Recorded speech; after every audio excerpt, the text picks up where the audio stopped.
His staff, his whole Senate staff, his campaign staff, showed up in my office and just demanding that I take his place. I said, look, the delegates have all been paid. There's no more primaries. There's no more state conventions. And all the delegates have been taken. Hubert's got a couple of thousand, and Bobby's got 143, and Gene McCarthy 800 or 900. Even if you add McCarthy to Kennedy, they'd only have half as much, less than that, of what Hubert already had locked up. Hubert never won a primary, but in those days that didn't make any difference because the delegates were more or less passed out by a handful of people in each state. And so I said, I think this thing is hopeless. And besides, I just can't jeopardize my re-election to the Senate. They said, well, this is more important. This is a national thing, and our delegates are starting to resign. And you've got to do this. So I have an invitation on my desk to be the Senate delegate to the World Council of Churches in Uppsala, Sweden. I wasn't going to do it, but when I thought this is a good way to get away from these things. I called the owner and said, how would you like to go to Uppsala, Sweden for the next 10 days and just hide out? And I said, that won't hurt us in South Dakota. We'll stop in Norway too.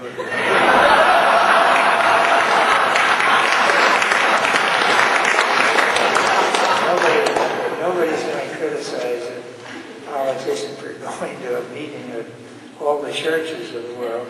And so that's what we did. We were there for 10 days. It was a wonderful rest. I'll tell you one thing that happened there. I was sitting in the General Assembly. There were probably, 10,000 people there.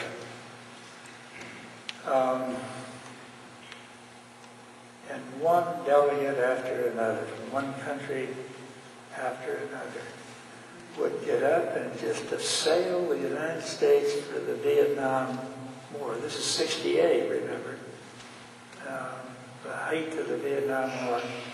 I finally got a belly full of it. I don't mind criticizing my government when they think they're wrong, but I don't want to go to a foreign country and hear people from 100 other countries knocking the United States over their heads. So I hadn't planned to speak, but I asked for the right to take the floor. And I think I can tell you in a couple of minutes what I said, that I've been listening to these condemnations of the I'm a little tired, did I speak? Of the United States. And I just want to say two things. First of all,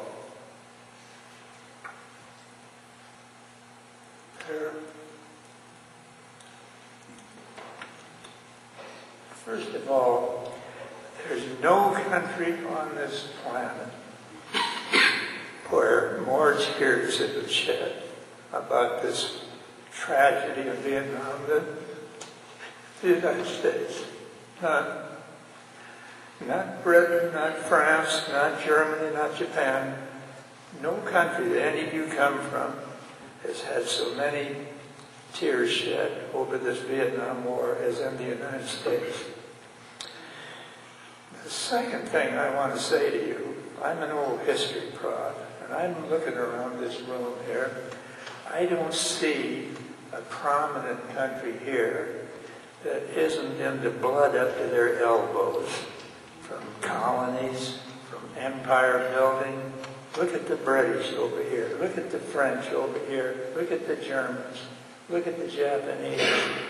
Great countries, all of you, every one of you, done into bloodshedding, killing of innocent people.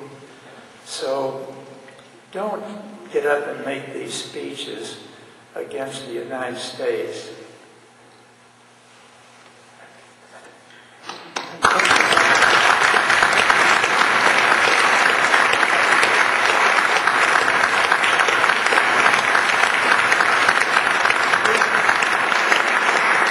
reason I was rubbing my hands was not to, as a signal for you to applaud.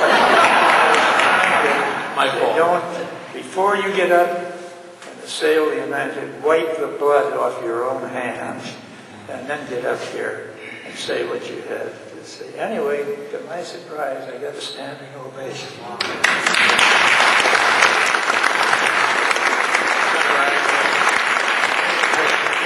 To finish off that story, when we landed in London, 60 minutes was waiting at the airport for us. One of the guys is still there now. I can't always remember his name anymore, but he's been there forever. Probably the oldest guy. And he said, Senator, a few of us have got a question here. Are you going to run for president? I said, well, maybe someday in the far distant future. No, he says, I mean, are you going to take Robert Kennedy's place? I said, no way, no way. And I meant that. I get back to the States and there's just no place, just one delegation after another.